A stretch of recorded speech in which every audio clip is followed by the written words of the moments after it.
পাহাড়ে পর্যটকদের জন্য সুখবর শোনালো দার্জিলিং হিমালয়ান রেলওয়ে। বন্ধ থাকা জঙ্গল সাফারি আবার চালু করল দার্জিলিং হিমালয়ান রেলওয়ে। সপ্তাহে দুদিন অর্থাৎ শনি ও রবিবার টয় ট্রেনে এই জঙ্গল সাফারি করা যাবে। পাবলিক প্রাইভেট অংশীদারিতে এক বেসরকারি সংস্থার উদ্যোগে নতুন বছরের দ্বিতীয় রবিবার থেকে এই পরিষেবা শুরু হলো।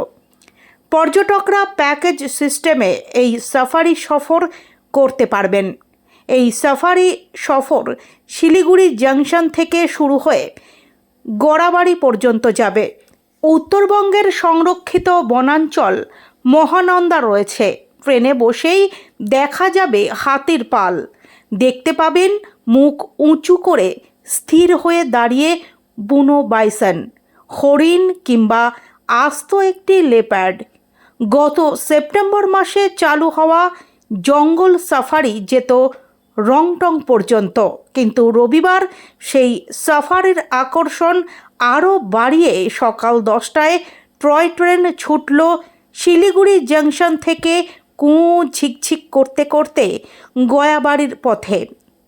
রবিবার এই জঙ্গল সাফারির সূচনা করেন দার্জিলিং হিমালয়ান রেলওয়ের আধিকারিকরা। রবিবার মোট 26 জন পর্যটক ছিলেন এই ট্রেনের যাত্রী।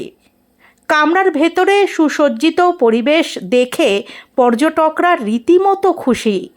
সরকারি ছুটির দিনেও এই পরিষেবা যাতে মেলে সেই চিন্তাভাবনা রয়েছে কর্তৃপক্ষের।